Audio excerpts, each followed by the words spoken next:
Kevin Williams, welcome back to the Attraction Pros COVID-19 video series. Last time we talked in this format was a little over 2 months ago. So how are you doing now? And how have the last couple of months been for you? Oh, my imaginary friends and I are having a lovely time. Now, as a quarantinee, like everybody out there, I have to say that I'm very busy, but as a consultant in these kind of conditions, the new normal, we've been running around trying to get a hold on where our futures are, what the new market normals are, as well as some interesting new technologies that are emerging through the midst of all of this confusion. What's funny is when we talked to you in late March, one of the things you said is you used this phrase, the new normal, and you said be prepared for that phrase to be repeated multiple times. How have you seen that phrase, and how has that definition taken its form now that the new normal is starting to kind of poke its head out and say, here I am? Well, so the new normal is making decisions about whether we call this social distance or physical distance.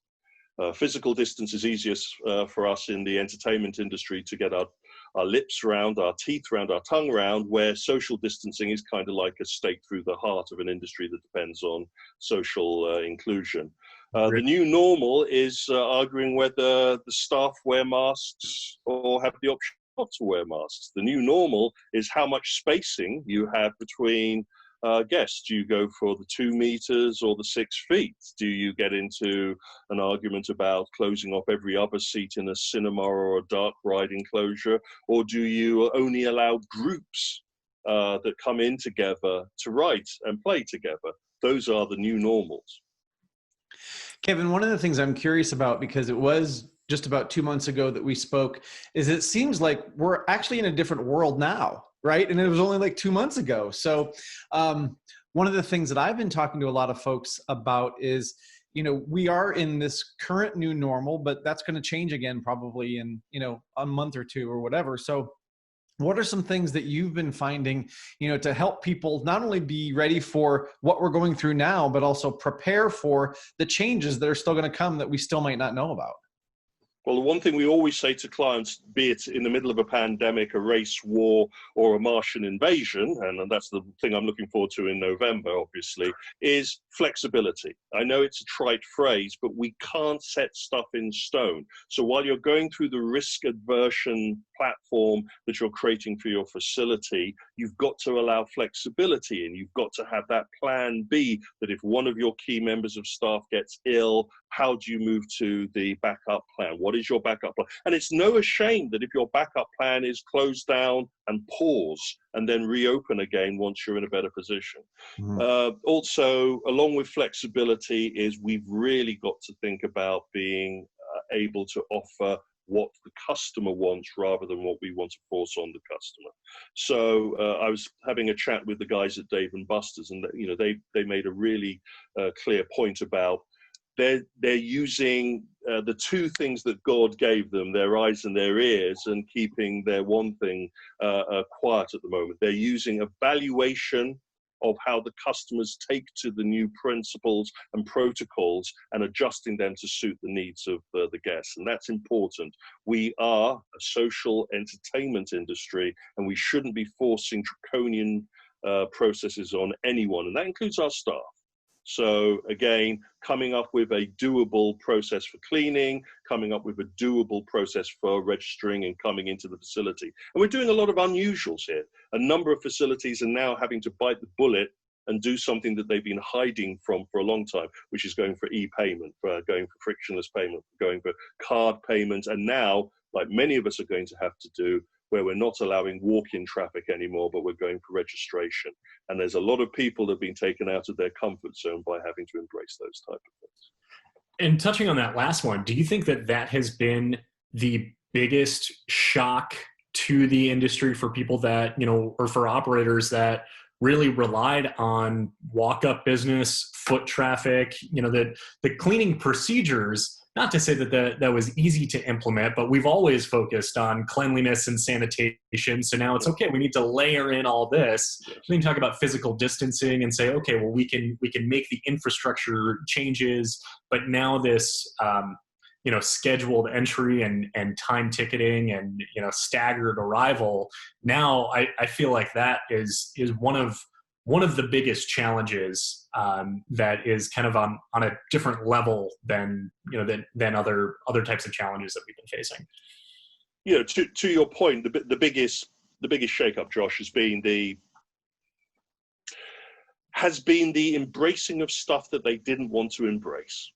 We have had e-payments and payments traction, EPOS, point of sales, smart payment systems. We've had them at IALPA now. We've been reporting about them in the Stinger report now for years.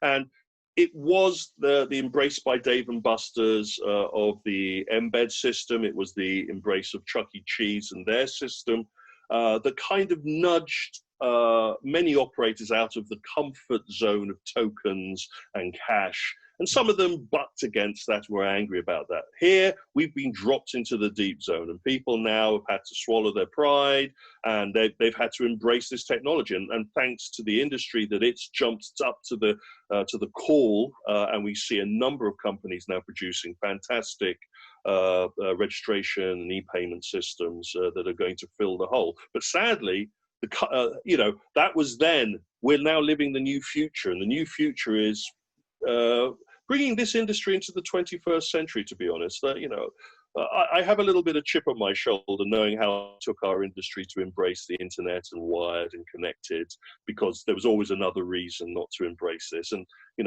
I'm sure I've got underneath this T-shirt the "I told you so" T-shirt as well. My head's getting a little bit big for this picture. Sorry about that. Right, yeah. We can zoom out on it. You'll need to go some way back. But yes, I would agree. The loss of walk-in traffic is going to be hard, but also capacity caps are also equally as hard.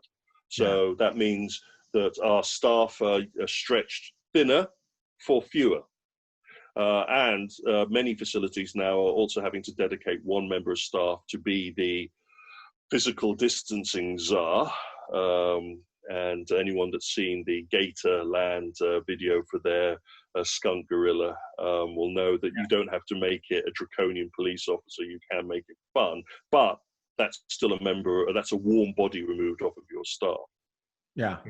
And it's a really warm body inside that costume. Oh, right? Yeah. Well, I don't know if you've seen the meme, which is someone with a face mask on walking around a theme park going, "It's really difficult to breathe with a face mask on." And then there's two costume characters going, "Tell us about it." Right. Yes, exactly. Exactly. Well, that brings up something that I've been talking to a couple of people about, because, they say behind the mask, it's hard to see people's expression and you can't, connect with them as much. But costume characters have been doing this forever, where they over-exaggerate body language and things like that. So I've actually been encouraging people to think of themselves as more of a costume character when it comes to, communicating with their guests and using, more animated body language and things like that. I'm taking an idea from the medical industry, and I've been trying to promote this through some of the other forums that we're supporting.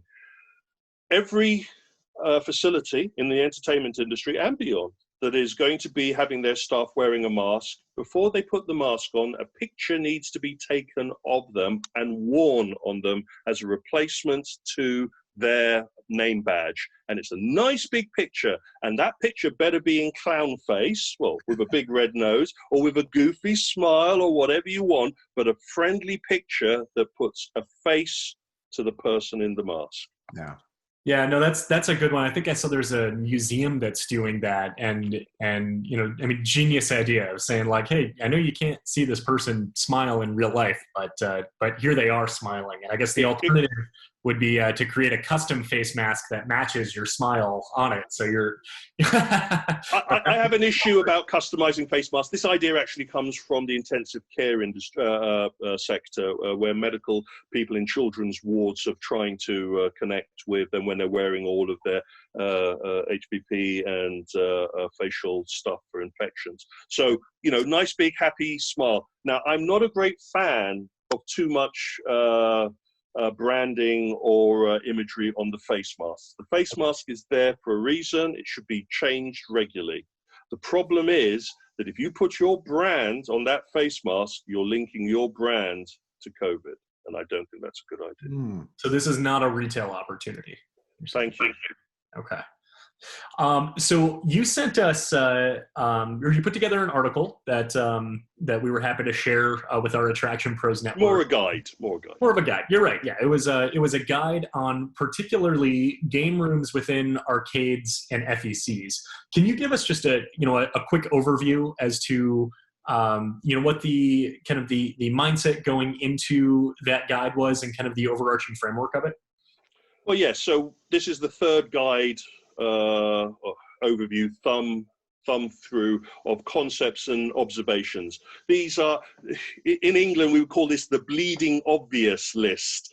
These are, once you see the list of bullet points here, you go, of course we know that, but it is to help jog that process of getting people to start thinking in a logical way of certain problems. We dealt with the general needs about closing down. We did the 16 points there. We did the obvious questions to deal with, the answers to obvious questions and painful questions from the operator. And now this is really about the cleaning mentality and the layout of the facility. In this particular case, we focused on family entertainment and location-based entertainment layout. And, most of us forget that most operators paid a large amount of money for their game rooms to be laid out by specialists. They have managers that manage their particular game room in a certain style, in a certain way that was laid down when they first created and operated their facility, with minor changes for new equipment.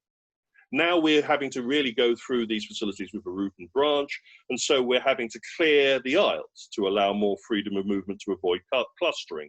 We have to operate certain machines in a certain way because of the proximity of the players. We also have limited numbers of staff to operate the layout of the areas. We're now having to think about cleaning these machines, the ones that are in high touch, heavy touch environments, quite regularly after each player, and that takes away staff from the entertainment prospect. So again, creating a list that kind of states the bleeding obvious, also makes some suggestions on ideas that they may not have thought about, and also lays out the process so it doesn't look as daunting. All of these guides that we've created, we really wanted to have them made that they could be laminated and stuck on the bleeding obvious board in the facility as kind of guides towards the greater research that these operators, managers, and staff are going to have to go through. And for the last two, we've been lucky enough to do this in joint with other partners. This particular one was created a little bit more freer. We managed to speak to a number of operators, some of whom are on furlough and so weren't able to be, named and shamed, as it were. But we got a lot of feedback from operators towards the kind of things that they're thinking about regarding operating machines in the future, or for many of them right now. Yeah. So Kevin, I'm curious, as we dig deeper into the things that you have in there, there's some pretty explicit cleaning instructions that, again, could be pretty obvious to most people in terms of where you're touching that machine and, that type of thing. And then you just mentioned that this is going to happen after every player, or maybe should happen after every player.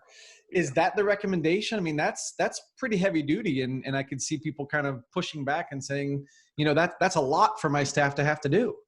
Well, you'll notice from this document that I chicken out a lot. So recommendations is a hard one. Rule number one, what the CDC and your local authority mandate is what we're suggesting you should be doing. Okay. Within that framework, we are suggesting this is how you clean a machine. Now, there are some machines that we would really recommend that you clean after every play, and there's some machines that need to be observed and given a wipe down. Now, we're really lucky to find out, and the CDC is going into more detail about this on their website, that the life expectancy of the COVID virus on certain materials is not that long. And that you don't have to use sulfuric acid and the light of the gods to kill it. funny enough, warm water works quite well on breaking down the fat enzyme. So in some cases, wiping down a joystick, wiping down buttons, or even wiping down a seat is not going to need you getting full PPE on and jumping into a hazmat environment. But there are certain environments such as theater gaming, virtual reality systems, and some of the driving simulators, and even the guns on a shooting game that should be getting a wipe down after every use. And if you have limited number of machines, so if you're operating a limited number of machines in operation compared to the capacity that you're running, it shouldn't be such a daunting task. So I'm just Said the man who's not operating an arcade. Right. I'm just curious, how much of this can operators involve their guests in this process? When I think of like going to the gym, which I haven't done now in several months, but there are signs around the gym that says, yeah, what's a gym? It says, please wipe down equipment after each use. And yeah, there's some staff members that are going around doing ongoing cleaning, and I'll use your phrase from a couple of months ago, the pantomime of hygiene, which we've heard now as cleaning theater, sanitation theater. But having these wipes spread around, do you think that guests would be more inclined to do that because they want to play their part in in being able to enjoy the experience just like they were before, and knowing that other guests want to have that same type of experience as well? Well, it's important that I point out that I wasn't the first one to use the pantomime of hygiene. Sure. There's others before me. I just stole that from them. It's a phrase that I like to use. You want them to be involved, but you don't want to depend on them. So offer them the chance of their own blanket, their own wipe down rag. Maybe have the wipe down rag close to certain machines, but it's still your job to ensure that it's clean. Right. So again, we're seeing in certain facilities in Asia, the UAE, and now in the West, where they're saying, you don't have to wear a mask, but if you do, here's a mask. You can go on that ride, but here's a cloth if you want to wipe it down. Now, I was around when it was first muted that we go for the gym process of having the towel that makes it easy to wipe down. I've been to a lot of gyms. I mainly hide in the steam room, to be honest. I don't use the machines, but most of the times that courtesy wipe down for your fellow jogger on the workout machine doesn't always get done. So really, it still falls on us to ensure that the process is clean. Kevin, one of the things that I didn't see, and obviously this is for the operators, but kind of along Josh's question, that we're seeing a lot in theme parks is hand sanitizer, right? Yes. So is there an opportunity to put a hand sanitizer bottle next to the video game so that they may be inclined to do that first, and that can help as well? Well, sanitizer, it's do you use it before you go on, or do you use it after you come off? I'm of the mind that you use it after you come off. And what we said in the report is that you should be placing correctly sanitized stations throughout the facility. Clustering them near certain machines may cause more trouble than it's worth. Making sure that the people know where the sanitization stations are in the facility is essential. Way that they should know where the fire exits in your facility are. That's a good point. Yeah, that now it has of similar importance to emergency exit procedures, or kind of the risk management things that guests and employees need to know from that standpoint. And this is a benefit of having a registration process, because you now have access to our guests as they walk through your facility. And if you're smart, you capture a picture of that moment they cross your threshold while you're informing them of the safety procedures or the layout of your facility. Welcome to Chuck E. Joe's. We're not operating the roller coaster at the moment because of the hygiene situation, but all of the others are riding well. Oh, and our sanitization stations are those orange marker areas there. And if you feel uncomfortable, here's a mask. From a guest experience standpoint, what you just presented sounds pretty nice, right? Of having more of a personalized orientation when you walk in versus what we really see as you walk in, and maybe, yes, there is a registration desk, but, a lot of it's been replaced by kiosks and, yeah, we cut corners. We cut too many corners in our industry. I have sorry to cut you through, but I have a bit of a bugbear about this part of the industry. As you know, I come from a background working for large corporations as well as small. And I really feel that the amusement and the attraction industry hasn't had the best contact with our paying customers. When I do consultancy work a couple of years ago with companies, especially in the amusement sector, and I say, and, our customers, and they're going, well, what do you mean, our distributors? I said, no, our customers. They go, well, what do you mean, the operators? I go, no, the people who pay our wages, the people who come in, the people. Oh, Kevin, it's so hard to track them. We leave it to the operator to work that one out. Well, guess what now, baby? We're getting to see where the rubber meets the road. And we need to improve our handling of our guest support. We really do need to up our game, or else other industries that also have to up their game in this pandemic will eat our lunch. And it's, I'm very lucky to work with and to speak with consultants in this session. We do presentations, trainatainment, Foundations, Entertainment University. Here's the heavy plug. These are all associations, birthday party with Frank Price, and all of those that spend enormous amounts of time going into the detail of how to interact with the guest. And that these services and consultancies exist show how much we have to work to interact with our guests, where some facilities have been phoning it in of late. And maybe, well, as they say, isn't it? Every cloud has a silver lining. This is our silver lining, to have a better engagement with our guests. And that better engagement also changes the monetization of the experience we offer. I've always felt we've sold our entertainment experiences low. And for some people, they didn't have to do too much. They just shovel the people in and shovel the people out. They got away with it. Now we're having a much more closer relationship with our guests on a personal level, but that also comes with a price. People will pay to be safe, happy, and fun, and they come back again as well, which is good.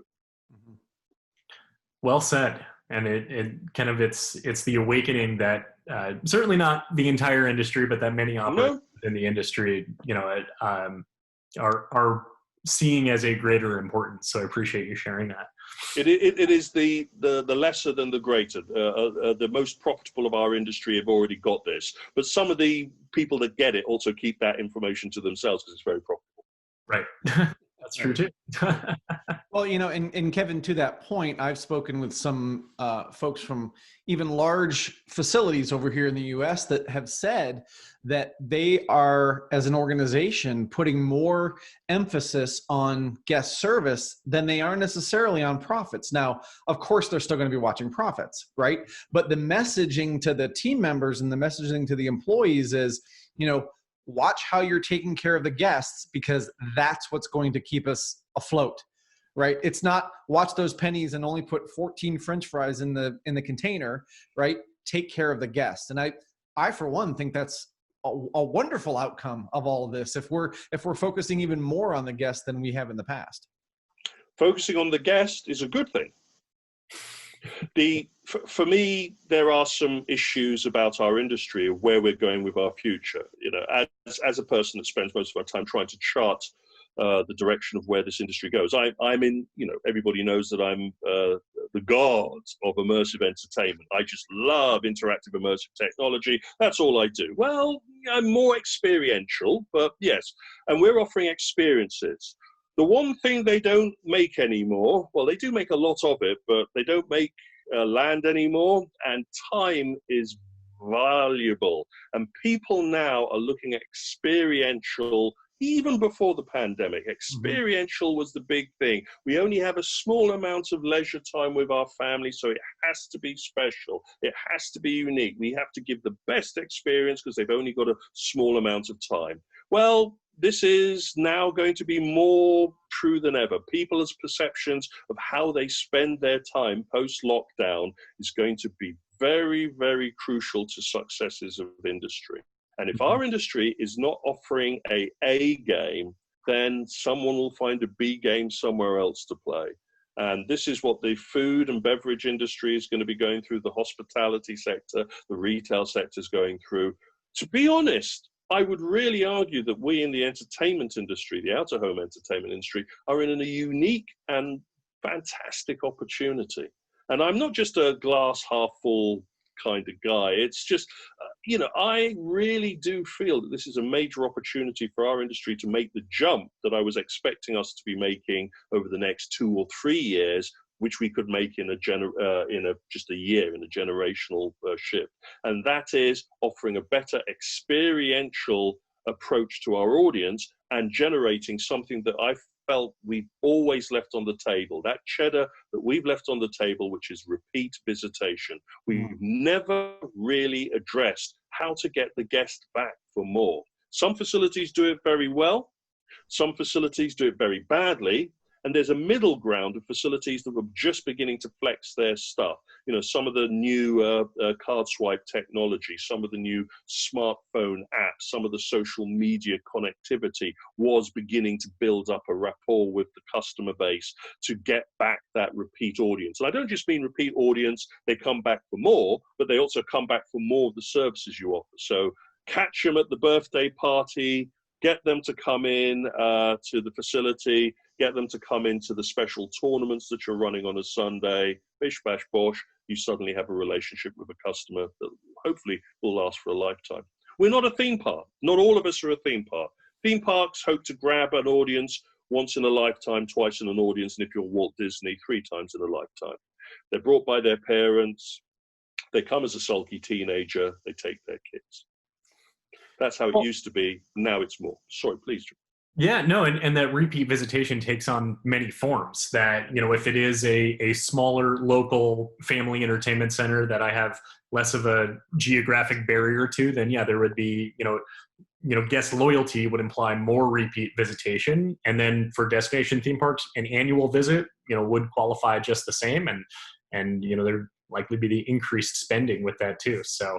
And there's the secondary now, which is again part of our technology hats that we wear. It's using after visit services. So the idea now that the guest transit through your facility, what we would call the guest experience that we have to map for large facilities, is it will start with an online search to find out, right, little Johnny wants to go to your facility. Online search to find ball pit, virtual reality, simulators, dark rides, party rooms.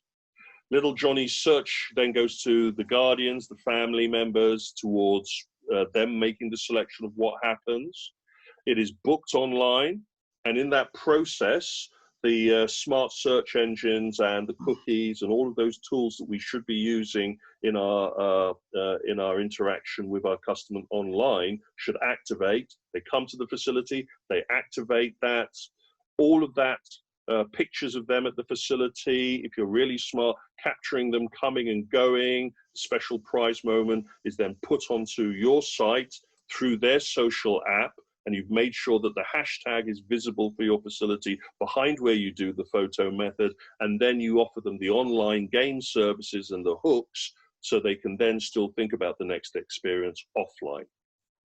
There you go. Yeah. Kevin, you mentioned something a minute ago, and it got me thinking about one of our recent guests, Robbie Baxter, who talks about membership, right? Oh, yes. And so what I'm hearing you say too, which I agree with, is that those experiences that people have, they have to be really special, right?